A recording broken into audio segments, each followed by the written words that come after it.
Welcome to Everyday Gains, how to break through plateaus and make progress. I'm Nick Jones of GymHackers.com, and I'm going to be showing you some tricky situations that cause us to fall off of our workout plans. Now, this isn't typical of thinking about working out, but these derail you. And if you can fix these and really focus in on them and implement them in a way that works for you, you're going to be way ahead of the game. First, the art of prepping. Now, if you think about a pilot, you wouldn't want your pilot to take off and then start checking to make sure he has all of his systems up, he has everything that he needs. That's something that needs to be done beforehand. Now, think about how we think about going to the gym. Let's say we want to go in the morning. We wake up, we start stumbling around looking for things. We can't find our shoes. We can't find our shirt. We probably only have one shirt that's in the laundry. We never make it to the gym. And after a while, we just say, you know what? I'm too lazy to go. Or I just don't have enough time. If you can prep beforehand, you can then take off instantly. I call it the domino strategy. Now, if you think about a domino layout, you press one domino and these elaborate designs fall because of that one push. That's how you can think about prepping to go to the gym.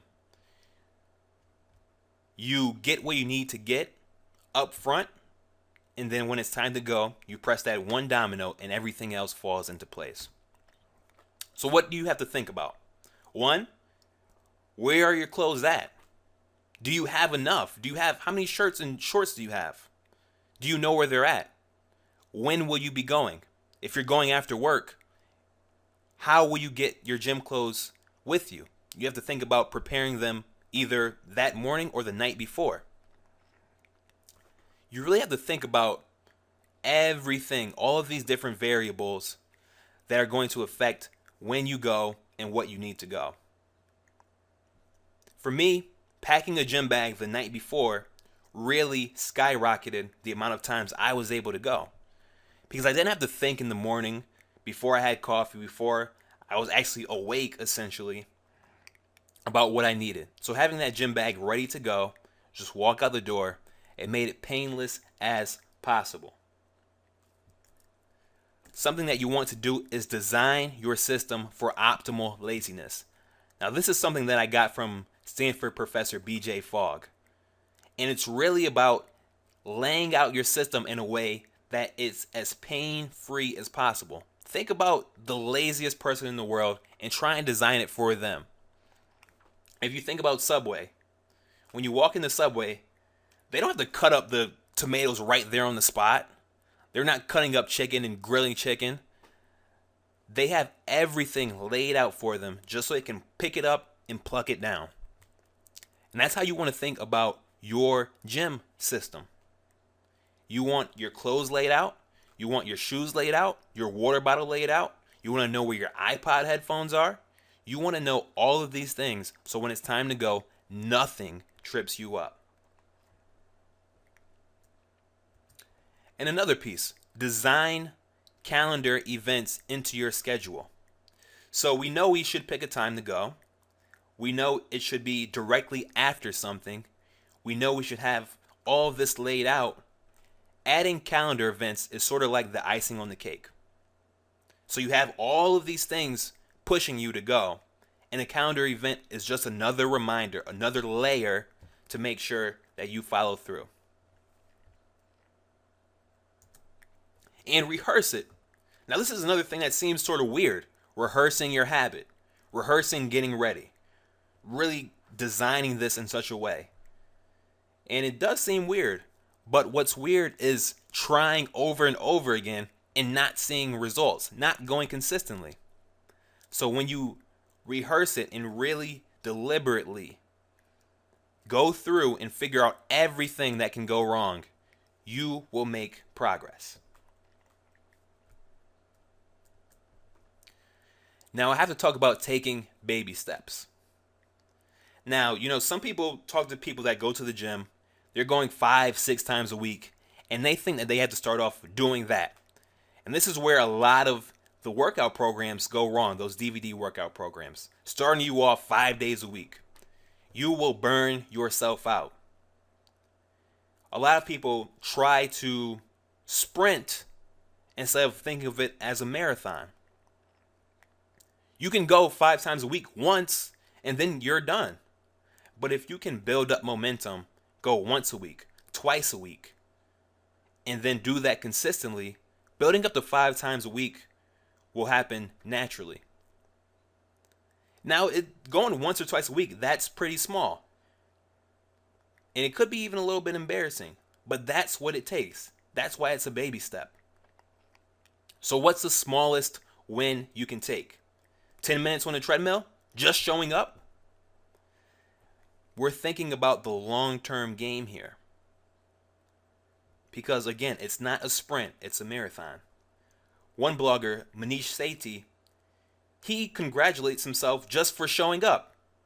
He just shows up. He doesn't even have to work out. Just showing up is a win in his book.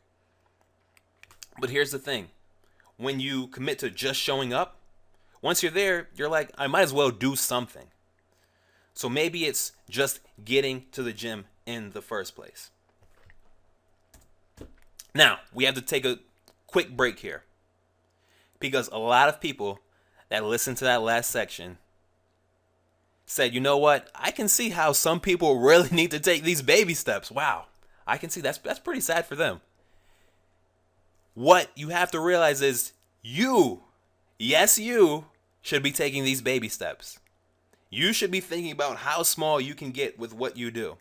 It's very easy to say, you know, that's for some people great, but I'm going to do it differently. That's not for me. Everybody should be taking these baby steps. Everybody should be thinking, how small can I make this happen? And then building from there. And yeah, it's a little embarrassing. Yeah, you might hurt your ego in the process.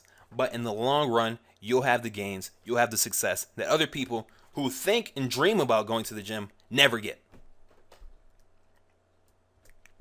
So choosing a gym and what to do once you're there. First off, location. Make it as painless as possible to go. Is there one you can get to going to or from work? That might be your best bet. Or even better, is there one that you can walk to?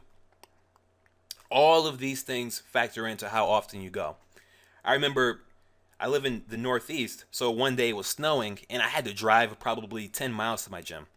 And I walk outside and I'm just like, you know what? It's not going to happen. I just walked back inside and went back to sleep.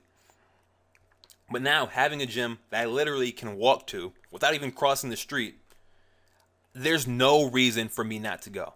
It stripped out all of the excuses that I could possibly make. Equipment. Now this is something that a lot of people worry about, but it's not really that big of a deal. When you're starting out, most gyms have the right equipment. So don't really worry about this. Don't focus on whether it has all the squat racks or anything like that. Just pick a gym that you can go to consistently and you can make progress at it. And speaking of that, I have to talk a little bit about Planet Fitness because Planet Fitness gets railed on a lot. You know, a lot of people, they have, bagel mornings or pizza nights once a month or so. You can make progress at Planet Fitness. There's nothing stopping you from making progress and getting in shape going to Planet Fitness. It may not be a hardcore gym, but if it's in a location that works for you, you can go there and make progress. So don't let anybody that says, it's not a real gym hold you back from going there. I've made progress there. Other people make progress there. It shouldn't be a deterrent for you. And keep it simple. Start with what you know, or find a short beginner routine that you can do. You don't have to make it complicated to start off. That will come as you get more advanced, as you go more consistently, as you learn more of what to do. Now there's a resource for you to download called Keep the Streak. Now this is something pioneered by Seinfeld, yes, Seinfeld, where essentially when you commit to doing something and you cross it off your list, you don't want to break the train. if you commit to going to the gym twice a week and you hit those, next week, when you see that list and you see you've already crossed things off, you won't want to break that streak. So this resource is designed for you to help set up your own streak where you can then start crossing off your victories and continue to motivate yourself. And you can, again, get that at gymhackers.com/autopilot. So remember the domino strategy. Prep what you need before you actually need it. We can think clearly about going and working out tomorrow, but when the actual moment comes, it's harder to get moving. Sumo syndrome pops up. You can't really figure out exactly where your stuff is. You really need to prep this beforehand, before you actually have to do it. And start extremely small. You really have to start small. A lot of people want to hit a home run at your first at bat. You're not Babe Ruth. I'm sorry. Start small, and you can build on top of that. That's how it works. And pick a gym based on location and ease of access. Planet Fitness is fine. Don't let other people make you think otherwise. You can make progress there. Now, do you know somebody that can benefit from anything that you learned throughout this course? Link them to this course. Now, there's a short message that you can copy and paste directly at gymhackers.com/autopilot and send it to them. Painless as possible. It's actually sort of like the bumper strategy, where I'm making this so easy that it's going to work. You can't bowl a gutter with this. So you'll help them out, you'll help me out, and you'll help yourself out, because in the next module, we're talking about accountability and how that is one of the options of going nuclear and really vaporizing your laziness. So I will see you in the next module.